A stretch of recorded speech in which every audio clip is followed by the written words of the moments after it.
ইছাপুরে গাড়ির ব্যাটারি চুরির ঘটনায় বড় সড় সাফল্য লাউদোয়া থানার পুলিশের। দিন প্রতিদিন বেড়েই চলেছে খনি অঞ্চল জুড়ে চুরির ঘটনা।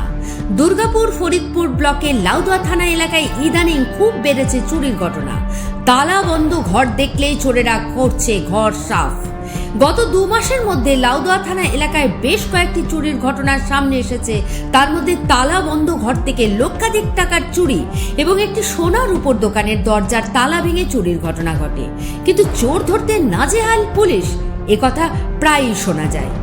তবে এবার ইছাপুরের গাড়ির ব্যাটারির চুরির ঘটনায় বড়সড় সাফল্য লাউদোয়া থানার পুলিশের।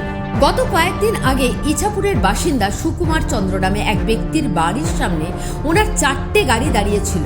উনি সকালে উঠে ঘুম থেকে উঠে দেখেন 3টে ট্রাক্টর এবং একটি লরির গাড়িতে একটাও ব্যাটারি ছিল না। তারপর তিনি লাউদোয়া থানায় অভিযোগ দায়ের করেন এবং অভিযোগের ভিত্তিতে তদন্ত শুরু করে লাউদোয়া থানার পুলিশ। এবং ইতিমধ্যে এই ঘটনায় জড়িত শেখ ইসরাইল, শেখ কালাম এবং শেখ রফিক নামে 3 জনকে আটক করা হয়েছে। তাদের বাড়ি ইছাপুরে। তাদেরকে আজ দুর্গাপুর মহকুমা আদালতে পেশ করা হলে মহামান্য আদালত তাদেরকে 3 দিনের পুলিশি হেফাজতের নির্দেশ দেন। ধৃত 3 জন স্বীকার করেছে ব্যাটারিগুলো তারাই চুরি করেছে এবং ওই চোরেরা ব্যাটারিগুলো কোথায় লুকিয়ে রেখেছে তাও জানিয়েছে এসিপি পিন্টু সাহাকে।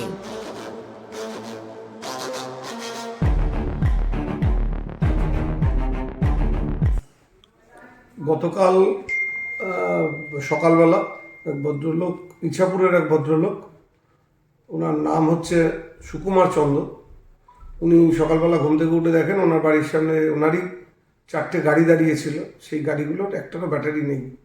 3টে ট্রাক্টর আর একটা লরি ছিল, একটারও ব্যাটারি নেই। 4টে ব্যাটারি চুরি যায়।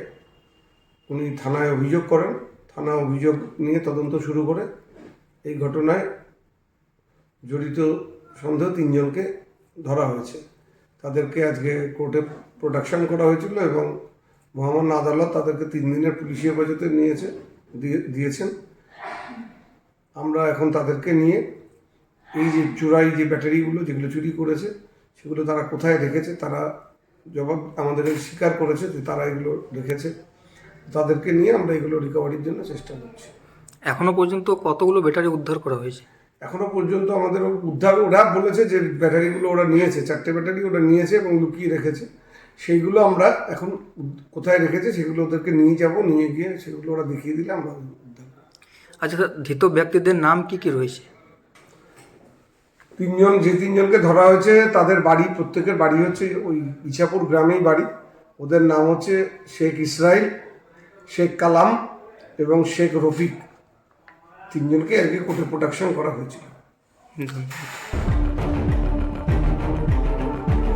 এই চুরির ঘটনায় ধৃতদের আটক করার জন্য খুশি গাড়ির মালিক সহ এলাকাবাসী এবং ধন্যবাদও জানিয়েছেন লাউদোয়া থানার পুলিশকে গাড়ির মালিক। Bureau report, activist Bangla.